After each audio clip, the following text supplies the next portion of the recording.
Hello，唔知大家咧有冇試過因為練琴而導致隻手受傷呢？咁原來呢個情況咧都幾普遍下嘅喎，因為咧我哋練習得好多嘅時候咧，其實會累積咗好多肌肉嘅疲勞咧喺我哋嘅手啊或者身體嘅其他部分咧。咁久而久之，我哋練得多而又冇去放鬆嘅時候咧，咁就會產生好多嘅痛症啦。咁我咧亦都有呢一個問題咧，受到呢個問題困擾咗好多年啦。而且咧，我呢一個痛症咧，可能大家都冇聽過，就係叫做 dystonia， 中文咧叫做肌張力不全。咁佢喺咁多種痛症或者一啲彈琴相關傷害入面咧，佢係一種最罕見而且最難根治嘅一個病嚟㗎。咁佢其中一個病因咧，就係因為練習得太多，而導致咧腦控制肌肉嘅神經咧有一啲錯亂。然後就會導致咧手嘅肌肉咧會有一啲不自主嘅收縮咁嘅情況，亦即係話咧係好似一啲輕微嘅痙攣咁樣嘅。咁由於佢係一個腦神經所產生嘅問題咧，所以佢要治療其實係非常之困難嘅。一般咧嘅可能，譬如你去做物理治療啊、放鬆肌肉啊、按摩之類咧，其實都唔會太起到效用㗎。咁喺我咁多年去尋求解決方法嘅期間咧，咁其實咧最有效嘅方法咧就係我哋要重新訓練我哋嘅大腦，即係話咧我哋要建立一個新嘅彈琴嘅習慣。原因係因為咧我哋不斷去練習彈咗好多年嘅時候咧，其實可能會累積咗好多大大小小嘅壞習慣咧。係我哋咧不太自覺嘅，譬如可能係手會繃緊啊、頸會繃緊啊等等之類咧，咁我哋係可能有機會係會唔知㗎。因為咧，當我哋彈咗好多年琴嘅時候咧，其實都會累積咗好多嘅唔同嘅習慣咧，係我哋不自覺嘅。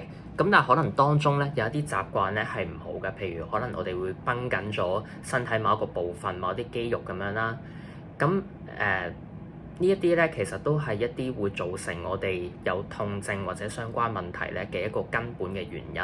所以我哋如果真係要徹底去解決呢一個問題嘅話咧，一定要從個根源着手，就係要改變我哋嘅活動嘅方式，即係彈琴嘅技巧啦。而我今次咧，亦都專程揾咗一個英國嘅鋼琴教授，佢個名咧叫做 Penelope Roskell。咁佢就係喺英國咧，專門係幫好多嘅彈鋼琴嘅人咧，去治療一啲手啊相關嘅問題啊，一啲痛症啊，即係之類嘅嘢。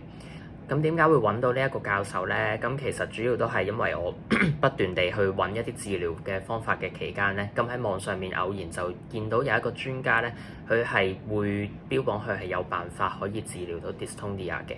咁所以我就第一時間就聯絡咗佢啦，想揾佢去上堂睇下可唔可以學到一啲嘢嘅。咁另外一個原因咧，就係我會感覺咧喺香港咧呢一方面嘅知識啊，或者咁樣嘅類型嘅治療咧，其實都係比較少有㗎，因為大家可能都係好專注喺彈琴啊，或者去考試啊等等咁樣咧，就會比較忽略彈琴會受傷嘅呢一回事。咁而喺英國咧，係甚至係會有一啲專門去幫助一啲音樂表演者去治療一啲演奏相關傷害嘅診所嘅。咁就會即係我就會好感嘆咧，喺香港咧係完全唔會揾到有相關嘅一啲知識嘅。咁喺呢個課堂入面咧，我總結咗咧就係有兩樣嘢，我哋一定要注意。如果我哋有任何演奏相關嘅問題啊、技巧唔好啊，或者甚至係手痛，或者有我同一樣病症嘅人咧，都要留意呢兩樣嘢嘅。主要咧就係第一係要改變我哋嘅腦回路。個意思就係咧，我哋要改變我哋嘅習慣啦。咁所以平時我哋可能好習慣同一個方式去做同一件事嘅時候咧，我哋當中有累積咗好多大大小小習慣咧，其實係我哋不自覺。咁我哋去重新訓練嗰個目的咧，就係要將我哋所有嘅習慣咧都要拆解出嚟，然後將啲唔好嘅嘢咧攞走去嘅。咁所以咧，成件事咧，我哋係要重新去適應一個新嘅彈琴方式。咁第二咧就係我哋要學習一個比較符合人體力學嘅一個彈琴嘅方式啊，意思咧就係我哋要去訓練我哋協調性，就唔好強迫我哋身體咧去做一啲唔舒服嘅事。譬如有啲人咧就好標榜咧要去練手指力去，然後提升我哋嘅力量咧就可以令我哋彈琴彈得好嘅。咁其實呢一個方法咧本身係冇問題嘅，但係咧當我哋咧去練得太過多，任何嘢去過度咗嘅時候咧，其實都會產生咗好多嘅問題啦。而且我哋無意識嘅練習嘅習慣咧，都係會令到我哋好容易會產生有痛症嘅。咁所以咧，學習人體力學嘅技巧咧，就係要提升我哋對身體嗰個敏感度、嗰個協調性，令到我哋可以更加有效率咁樣去做嘢嘅。咁喺呢一個課堂入面咧，咁我都會point out 咗一啲重點出嚟咧，俾大家去參考嘅。咁不論咧你係有冇因為手受傷啦，又或者你係咧純粹係想提升自己嘅技巧咧，或者甚至你係一個鋼琴老師，想去提升學習多啲唔同嘅教學嘅技巧嘅話咧，咁呢一個影片咧都非常之適合你嘅。I know it is written legato, but what I would suggest for you at the moment is to try to avoid too many things that are using a lot of stretch between 5 and 3. So I would be working on there, because you automatically then put everything out of coordination. And what I think is very important for you and for everybody with focal dystonia is that you revise your movement patterns so that you are actually using your arm and your hand and your finger in better coordination, right? So what you're doing there, if I, where's my keyboard gone? I'll do it on this one. So you're already thinking 5-3, that's a stretch. So that puts everything in a little bit of a strain. And it means that every time you use the fifth finger, it's sticking out this way a little bit. Now, what is going to be really important for you to practice and to develop as you aim to recover is to think that each time you play your fifth finger in particular, you actually have that in line with your arm. So for this piece, is not precisely what's written, but it will sound good, is what you want to do is to start by playing the fifth finger in that line. So not in this way. Okay, so you just play the fifth finger here in a comfortable position. And then what I would suggest you do is to move the whole hand so the fifth finger is ready to play the F sharp. Okay, so it'll be much, much more comfortable. And so you're doing, I mean, you could, if you prefer, go on to 4, but I wouldn't try and do that movement. Because it's putting your hand in a stretch which is going to encourage more of the dystonic movement. But for this fingering, because you suggest me to move my whole hand, so for this fingering, is that for someone has dystonia, or actually is good for everyone?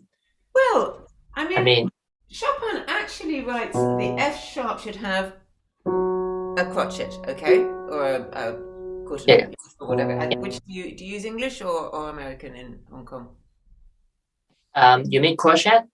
We say it's Americans say quarter notes. Which do you say? I mean, you mean the third finger one? So on this note, yeah. Chopin has written it as not as a quaver. He's written it as a crotchet, so not as an eighth note. You did hold it. Yeah. So so he wants it to be emphasized a little bit. Yeah. So it's fine to come off. Yeah. And play it with the same finger. So musically, it's perfectly acceptable because he wants that note to be a little bit clearer, and you're using the pedal anyway, so nobody will notice that you're coming onto this finger. Now, if somebody had very big hands, was very experienced pianist, didn't have any hand troubles, didn't have any dystonia, then I would say yes, fine, do 5-3-1, 5-3-1. You know. But especially when you get to the bigger ones, you know, this one, A, oof, Yeah. G sharp, it's not possible anyway. So there you're going to have to come onto the 5. You're going to have to jump. Mm-hmm. So what I find for any pianist with dystonia is you need to think less about finger and hand movements and more about arm movements. Yeah. So just try the beginning of that left hand of the nocturne there. Okay, so I need to shift the position.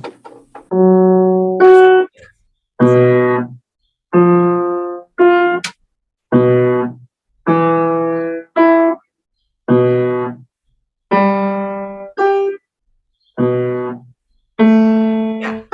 Now that is already looking better. Does that feel better when you do it in that way? Actually, I tried this before, but with my symptom is because it's in my wrist instead of my fingers. Because I have a video show that my wrist has to turn to the outer side by itself, but without my intention. I mean, so it is very easy to twist it this way, even when I'm doing anything or I'm doing nothing. Mm-hmm. Even for example, if I put down my hand like this, and you will see that this is the normal hand, and you can see my hand is pointing down. But even in my left hand, even I'm totally relaxed, it is still keep turning to the outer side. Yeah, so it is just like it twists it to that side naturally. Yeah. So when I'm doing anything on my wrist, because it goes through that way, so in order to control it, I have to totally freeze my arm. So it becomes like I have to move it like this way. Yeah. Like in one unit. But for that piece, for example, I have to stretch out like to the higher register. So I have to keep my arm or even my whole body to that. So it becomes like a kind of compensation. Yeah. So it cannot it works, but it still cannot it's still not good enough. Like normal. Yeah, it's still not a normal situation. So it keeps like I have to turn it this way and go back and go that way and to fulfill the notes. Yeah. Okay. And it becomes like I have to turn my body to the right hand side, and actually it affects anything, like how I play the right hand or anything. Yeah. So play it again using 5-5-1, and when you do that, do you still have to move your body to the right hand side or not? If it has to reach you from B to the A, I need to, because actually even I have to keep the wrist calm, but it's still I have to move a little bit. But if I move a little bit, it becomes like that. Okay, right. Yeah. Let's do an exercise here. Okay. Yeah. So what I find is really important is at the beginning of each little practice session, each phrase or whatever, you try to start in the most comfortable position, and that is retraining your hand. Okay. Now, so you want to train your hand not to start in that position. So always to start in this position. Okay. Now, one way you can do that. So, and then when you come over to here, you don't, now for most people, I say the wrist needs to lead. And so then what happens, is then you start to go into that movement and then it gets stuck in it, okay? Mm-hmm. So what you want to be doing all the time is to start as soon as you can in this position. Now, when you come to go to the here, right? Even so, what you start with the B, you want to right? Now, when you go up to the F sharp, you don't want to go immediately into that position. So the F sharp is in the same position, and only then do you turn it, right? So you're not going dum, da, but you're going dum, dum, right? Now, in order to bring yourself into the right position for the first note, I would use an exercise. You've got my book, haven't you? The Complete Pianist. Have you got that? Not yet, but I'm interested because I can buy it from the music shop. Can you get it? I can buy it in Hong Kong, right? Ton Lee, I think his name is, or something. Yeah. Tom Lee, I know he's yes, it's a very, very big book. Okay, you don't need to read all of it. But there's a section in there which I call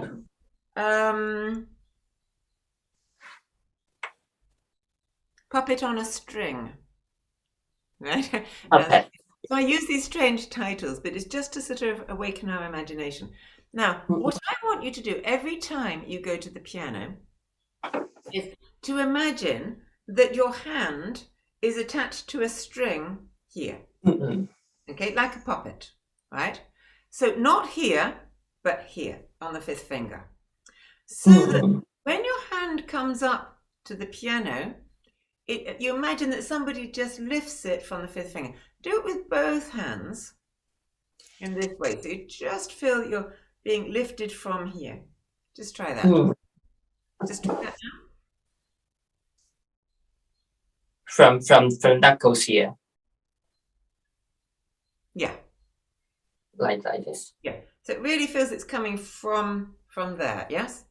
Yeah. Okay. But actually it still feel awkward or say it's strange. It feels strange. It's still a little bit twisted there, isn't it? Yes. Yeah. Because it just go automatically, but it's alright in my right hand to think about it. So, with dystonia, you cannot just change it immediately in 1 week. You do need a lot of patience, and I know that's really hard. Especially somebody who's hardworking and who really wants to progress quickly, as you obviously. Okay. But I'm just suggesting some quick ways initially, just that will help you. So what you want to do is to remind yourself not to always come to the piano in this position. Now, when we start playing and we're going to middle C position, the more we go to middle C position, the more we're likely to go into this ulnar deviation. Yeah. Okay. Yeah. So instead of that, this coming up in this way discourages the hand from going into ulnar deviation. So for you, just try it in the right hand and see what position you come to in the right hand. Right? And now put it on the piano and see if that feels comfortable. Right? Okay. And not in the middle. So when you're practicing, for the time being, as much as possible, practice in this register. Don't practice around here, because that's going to encourage that movement. Okay? So you want to always, whenever we're doing any exercises or anything, you practice around here. Right? Yeah, excellent. Now, so come up again, just feeling that you're leading from the fifth finger, and see what position you land in on the keyboard. Okay, now just look, and do you feel that your fifth finger is really pretty much in line with the forearm? Yes. Excellent. Yes. So you see how that exercise immediately brings the hand into a better position. Now, we're going to do the same with the left hand now, and just come and land on a note. It doesn't matter what note, anything. Yeah. Now, it may not be the perfect position as it is in the right, but is it a better position than you're normally in? Is it a little bit improved? Yeah, so because I keep my wrist at the center, so not to this side. Yeah. So what for instance, in that nocturne, what I'd like to see you do is to feel, as you play the first B, come from here, you've lifted from here, so your hand is in a really good position. Then what you do is you imagine again that you've been lifted from here and you just go to the F sharp. With your hand in that same position. So we're just going to do this exercise, okay? B, sharp,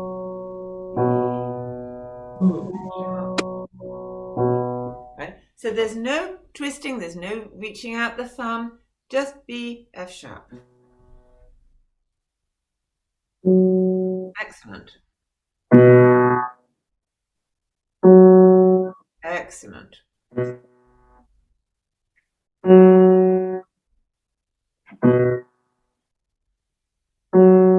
Okay, right. Excellent. Okay, let's try. So what you do then is just for that, you just come round for that moment. But okay, we're going to try this. And then we're just going to go back and round. See if you can do that. Come back and round. That's it. Very good. Excellent. So you have got a very good movement that way. You can do it. But of course, the focal dystonia is making you involuntarily do much of that movement. Yes? Yeah, because I watched some of your videos or even others, they also tells like we have to swing our arms or just free falling on our laps. It's still because I think I got the concept. I understand that. But the symptoms is still here in my left hand. So if I'm doing something like totally relaxed and to fall on the lap or fall on the keyboard, in my left hand it still becomes stiff. Yeah. Even when I'm doing nothing. So like what I just do, like landing on the keyboard, but it still have to control my wrist not to twist away intentionally. So it still become a little bit different with my right hand. So and these things is what I mean is I tried before in the past years. So this is what I'm talking about that I learned before from my previous teachers. Yeah. Something like that. Yeah, but I just never changed my fingering. Yeah. Yeah. Okay. So, so yeah, I think for you, this piece is particularly difficult because it's going across the body, and as soon as we go across the body, it encourages that ulnar deviation to take place. Okay. Yeah. So, what I also want you to think about is another aspect of fingering, actually. Now, so if I play that B, that's fine. That's really comfortable. I'm in line. Okay. But when I come up here, there is a tendency to do this. So especially if, sorry, I have not set up with the other camera today, if I keep in the position of fifth finger here on the end and fifth finger here near the edge, okay, I'm going to do quite a lot of that twisting, the ulnar deviation. Now, so what I want to try and do, if your hand is big enough, to have the fifth finger closer to the black notes, because then you don't have to do so much of that twist. So, okay, what I'm trying to do, I think every phrase you want to start with the hand as much as possible relaxed in one line. Okay. Now, so if I go down there, right, what will happen is to keep the arm and the hand in line, I will have to, so say my thumb has to go black notes and the fifth will come on the edge so that I still stay in line. So if I just show you here, so if I'm here, I'm in line. If I open out this way, I want to stay in line. So my thumb has to go near the black notes. You see what I mean by that? Right. You mean, yeah. So what I'm not doing is here and then here. I'm not trying to sort of keep the fingers straight with the keys, because then don't feel comfortable, I'm keeping the fingers in line with the arm. I move the arm this way, I move the arm this way, I move the arm, and so on. So wherever I'm moving, the wrist is not twisting. Okay?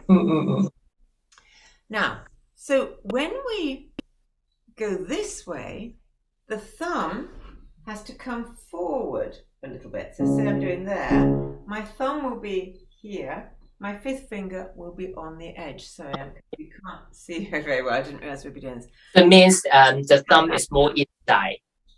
So here, so if I'm going down this way, the thumb is nearer the black notes. The fifth finger is nearer to the edge. Right? So my hand actually stays straight. Now, if I go the other way, I have to do the opposite. I have to put the fifth finger near the black notes and the thumb near the edge to keep my hand nice and straight. So as soon as I come across the body, I don't want to do that. So what I do is I keep the fifth finger near the black notes. So if I'm doing this, now what I'm going to do is fifth finger, arm straight, fifth finger, arm straight, but quite near here. Okay, so quite far in, and then I put the thumb on the edge. So doing that, I don't have to do so much. There's not so much twisting. So what you mean is because I keep it at center, so it makes like the pinky is more inside the keyboard, but the thumb keep it like on the edge. Yes. Yeah. But if I reach you more far away, it becomes like the thumb more inside, but the pinky more outside. Absolutely. That's right. Okay. Yeah. So for something like that, you're starting on a string, fifth finger very relaxed. Similarly, fifth finger very relaxed. Now, only for 1 second, one fraction of a second, you just actually you do a tiny bit of twist for 1 second, but then you let it go. Right? Because what I don't want you to be thinking about at any point is I'm playing an octave and I'm going to tighten.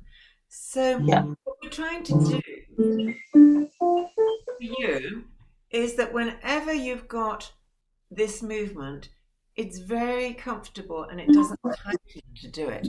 Now at the moment what's happening is that is tightening every time that movement, so you have to keep it very relaxed. Yes.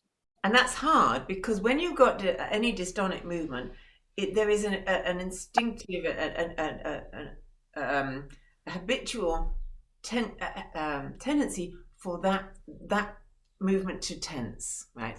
So what we need to try and do is to make that movement happen very, very much more simply without tensing up. And that does take time, yeah? Yeah. So what we're actually doing there is, so firstly, just down, then down but a little bit forward, so you've got plenty of space, and then a little bit of very soft movement to help my thumb. And then immediately I take that fifth. So there's only a fraction of a second when I feel I'm stretching out. Yeah? So you're not thinking this and then or this stretch. Do you see what I mean? If you're feeling your stretch, then this will tighten and it will go into your dystonic movement. Yeah. So we keep all movements as easy as possible to avoid any of that stretching and any of the twisting. So let's do it one more time. So we're just, it's quite a good example, isn't it? So we're going to go down, then we're going to come in and just down. So we're doing what I call the parachute exercise. So we just drop and then come back. Very nice. And then just let it hang. We're going to do that exercise a few more times. Yeah. So you're doing it everything within one flowing movement. Yeah.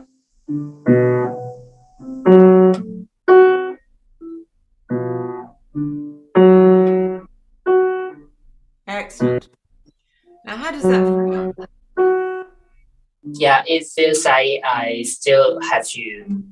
It's very hard to keep the balance because actually it still keep twists to the other side by itself. Yeah. But if I am control it, if I play slowly or just control it intentionally, it becomes better. Yeah. Yeah. Does it feel better than it did before? Not sure because I'm still playing very slowly. Yeah, because I tried some similar things before, but because my previous teacher always said that I'm normal. I'm absolutely normal without any problems in my hand. And he always asked me to play slowly, and I can do it when I'm playing it slowly, but it becomes the problem. You will see the problems if I'm playing it more faster. Yeah, of course. Of course, that's absolutely normal. But what I find with any movements, when you're trying to change the quality of the movement with this day, you can't immediately do that fast, right? Yes. What you do is you do it slowly in a very, very flowing movement, a balanced, well-flowing movement. Okay? Yeah. Then you start, so then there's two processes. You do learn to do that a little bit more quickly, right? But without changing the flowing quality of the movement. But the other thing you're trying to do is to reach the point where that movement becomes your new habit and it becomes instinctive. Right? Yeah. Now, so at the moment, you're really having to think about it. Yes. Okay? So each new movement that you're doing, you want it to be more flowing, more well coordinated. You want to practice it enough times so that it just becomes very natural to you and you don't have to think about it anymore. Okay? And do that before you increase the tempo. Okay? Because of course, now if you try to increase the tempo immediately, it would go back to your old habit. But we need to change this habit in this one bar. Yeah?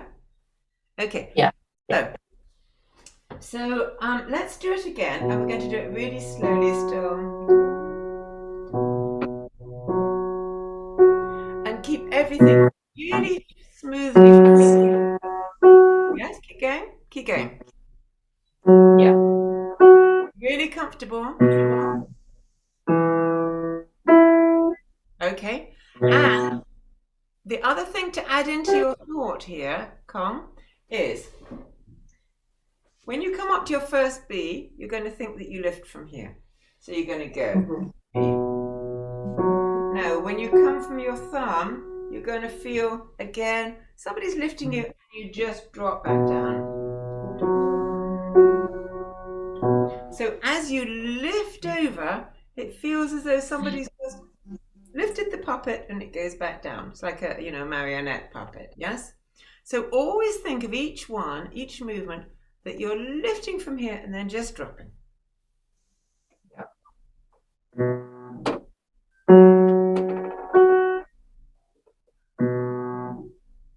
Okay. Now, for the moment, we just want to repeat it. So we're going to just use only the first one. So just this one 10 times. Think about that fifth finger. Do it 10 times for me. Yeah? So you don't have to think about the notes, you just repeat it.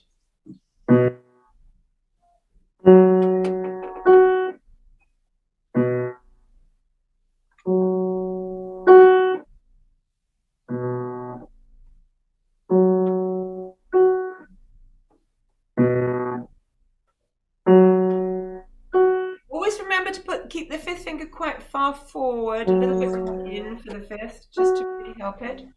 Yeah. More inside. More inside, more into the piano. More inside, like this. Yeah, further forward. Yeah. Yeah. Forward. Okay. Yeah. You don't have to twist quite so much.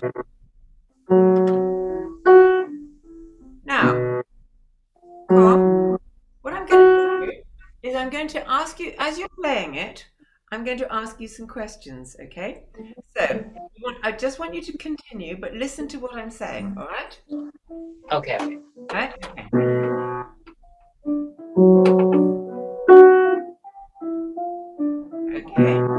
Okay. Just keep repeating. Keep it flowing. This one won't ever go down. Keep it flowing. Just get the flow in your arm, so you feel your arm flowing. Keep doing it. 2. A bit faster. 1, 2, 1, 2.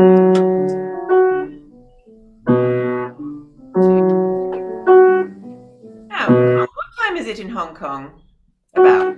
It's like 5:30, around 5:30, because it's 7 hours ahead of England. No, I wanted you to continue. While I asked you questions, I want you to continue doing the movement. Okay. Okay, understand. Okay, what time is it about? What time is it now? Yeah? Yeah, around 5:30. Excellent. Keep going. Keep that movement flowing. Okay. Now, what did you have for breakfast this morning? Do you remember? Sorry, not again. What? Remember what? Did you have breakfast this morning? Sorry, cannot hear you because there's some noise from my side. I said, what did you have for breakfast this morning? Oh, breakfast. Okay, breakfast is hard to. No, I only had lunch today. It is Thai food. Yeah. Good. Okay. So what I'm doing here is to just build a new habit for you, right? Yeah. Of using the 5th finger in a different way. And now to build a new habit, we have to repeat the same thing quite a lot of times. To the point where we can do it without having to think about it. Okay? Yeah. So that was why I was asking you those silly questions. Yeah. I wanted you to be able to just continue to do it and not to have to think, I've got to do this, I've got to do that. So it's not a conscious, it starts to build into a subconscious movement. Okay? Yes. So that is one thing I really want you to think about, is just, so what we're trying to avoid whenever we play the 5th finger is doing that as we play it, okay?